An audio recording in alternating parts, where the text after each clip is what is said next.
Hi friends, ఈరోజు గుడ్లు పులుసు చేస్తున్నాను చూడండి. ఆ గుడ్లు పులుసుకి మనకు కావాల్సిన పదార్థాలు గుడ్లు ఉడకబెట్టుకొని పక్కన పెట్టుకున్నాం. ఆ గుడ్లు మనం కొద్దిగా నూనె పోసుకొని కొద్దిగా పసుపు ఉప్పు వేసుకొని కొద్దిగా ఘాట్లు పెట్టుకొని గుడ్లు వేపుకుందాం. ఆ గుడ్లు అలా వేపుకుంటే మనకు కొద్దిగా కూర బాగుంటుంది. గుడ్డు బాగా వేగి రుచిగా ఉంటుంది. మనకు అలా వేపేసుకోవాలి. కాసేపు మూత పెడదాం, అవి బాగా వేగిపోతాయి. ఎందుకంటే మూత తీసి ఉంచితే మన గుడ్డు పేలుద్ది. ఆ పేలకోకుండా మూత పెట్టుకుందాం.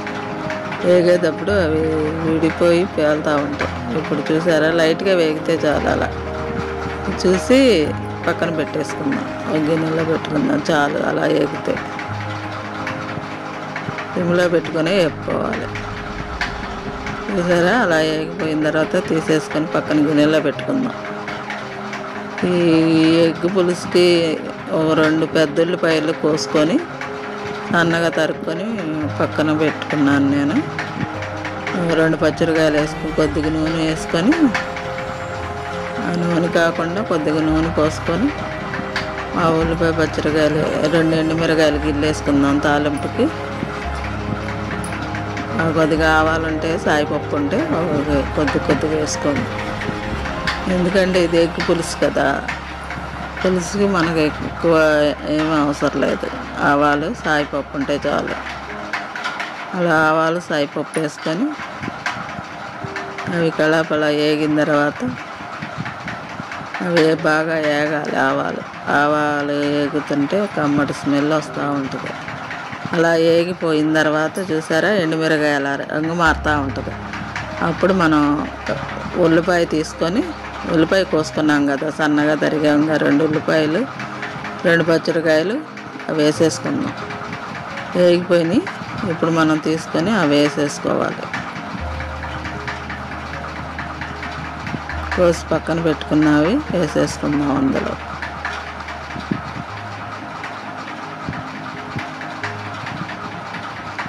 అలా వేసుకొని తిప్పుకొని ఇవి మగ్గటాకి మనం ఏం చేస్తాం, పసుపు ఉప్పు వేసుకుంటే తొందరగా మగ్గుతాయి కాబట్టి అలా కొద్దిగా 1 స్పూన్ పసుపు, 1 అర స్పూను ఉప్పు పసుపు వేసుకొని తిప్పాలి. పసుపు 1 స్పూను, 1 అర స్పూను ఉప్పు మళ్ళీ తర్వాత వేసుకుంటాం కాబట్టి కొద్దిగా మగ్గటాకు కొద్దిగా వేసుకుందాం. అలా వేసుకొని తిప్పాలి. మనం గంటతో కాస్త అటు ఇటు అనేసేసి కాసేపు మూత పెట్టుకుందాం. అవి బాగా పూర్తిగా మగ్గిపోతాయి. బాగా మగ్గ అవసరం లేదు, ఒక మాదిరిగా మగ్గితే చాలు. ఈ కూరలో కోడిగుడ్ల పులుసులోకి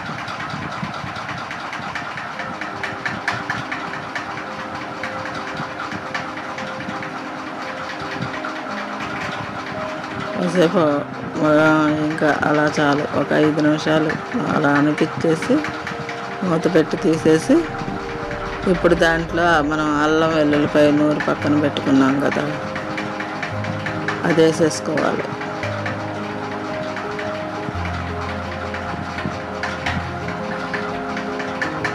ఇది కూడా 1 స్పూన్ వేసుకోండి. ఈ కూరలోకి కొద్దిగా అల్లం వెల్లుల్లిపాయ స్మెల్ తగిలితే చాలా, ఎక్కువ అవసరం. 1 స్పూన్ అల్లం వెల్లుల్లిపాయ వేసుకొని తిప్పుకోండి. అలా తిప్పుకొని పచ్చివాసన పోయేదాకా ఆగి తర్వాత 2 టమాటాలు కోసి పక్కన పెట్టుకున్నాను నేను, అవి కూడా వేసుకున్నాం.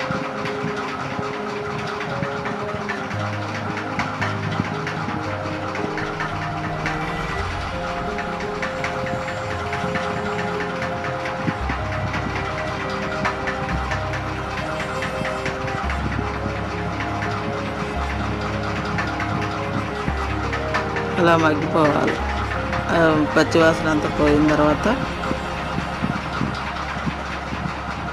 అలా తిప్పి పచ్చివాసన అంతా పోయిద్ది మనకి. కాసేపు మూత పెట్టుకుందాం. 2 టమాటాలు సన్నగా తరుక్కొని రెండో మూడో ఉంటే వేసుకోండి. ఎందుకంటే పుల్లగా మనం చింతపండు వేయం కాబట్టి 2 3 కాయలు 4 కాయలు ఉంటే చిన్నవి వేసేసుకోండి సన్నగా తరుక్కొని. ఇది కూడా ఇలాగే మగ్గాలి. ఉప్పు అవి చూసుకొని ఇది కొద్దిగా దోరగా మగ్గితే మనం అప్పుడు ఉప్పు కారం వేసుకున్నాం. అలా మగ్గిపోవాలి. ఇప్పుడు ఉప్పు కారం వేసుకొని ఒక 2 స్పూన్లు కారం వేసుకొని మన ఉప్పు ఇందాక కొద్దిగా వేసాం కానీ కొద్దిగా చూసి వేసుకోవాలి. కారం ఒక 2 స్పూన్లు వేసుకుందాం. కారం తినే దాన్ని బట్టి వేసుకోండి.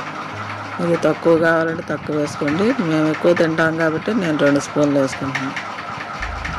అలా వేసుకొని అది కూడా తిప్పాలి. ఈ కారం కూడా కొద్దిగా పచ్చి వాసన పోయిన తర్వాత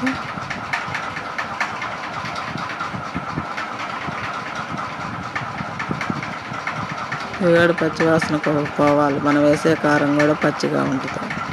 కొద్దిగా వాటర్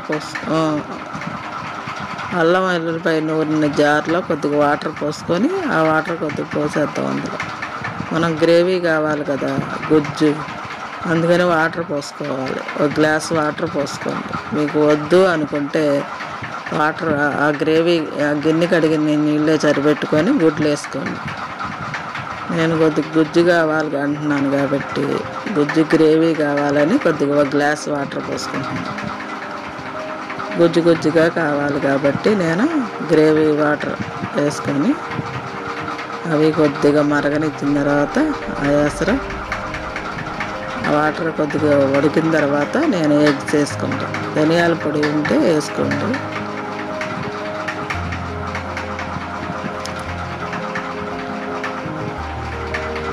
చూసారా అలా తెరలుగా ఉడికిపోవాలి.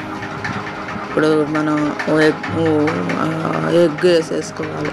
చూసారా దగ్గరికి వస్తుంది. మనం ఏపి పక్కన పెట్టుకున్న ఎగ్స్ ఉప్పు కారం అన్నీ సరిపోయినాయో చూసుకోవాలి. చూసుకొని కొద్దిగా ఉప్పు పడితే ఉప్పు వేసుకోండి. ఆ ఎగ్స్ వేసేసుకొని కాసేపు ఉడకనిద్దాం. ధనియాల పౌడర్ ఉంటే ధనియాల పౌడర్ వేసేసుకోండి. 1 స్పూన్నర. ఇవి ఎగ్స్ వేసినప్పుడు మనం ధనియాల పౌడర్ వేసుకోవాలి. దించే ముందే వేసుకోవాలి. అసలు ఉప్పు చూసుకొని ఉప్పు చాలిపోతే కొద్దిగా వేసుకోండి కావాలంటే గ్రేవీకి. ఇప్పుడు ధనియాల పొడి 1 స్పూన్, జీలకర్ర పొడి నూరి పక్కన పెట్టుకున్నాను నేను. అది ఇంట్లో తయారు చేసింది. అది 1 స్పూన్నర వేసుకోండి. అలా వేసుకొని కాసేపు మూత పెడదాం. గ్రేవీ అంతా దగ్గరికి వచ్చిన తర్వాత కొత్తిమీర వేసుకుందాం. కాసేపు మూత పెట్టుకొని 5 నిమిషాలు ఆగిన తర్వాత చూపిస్తాను.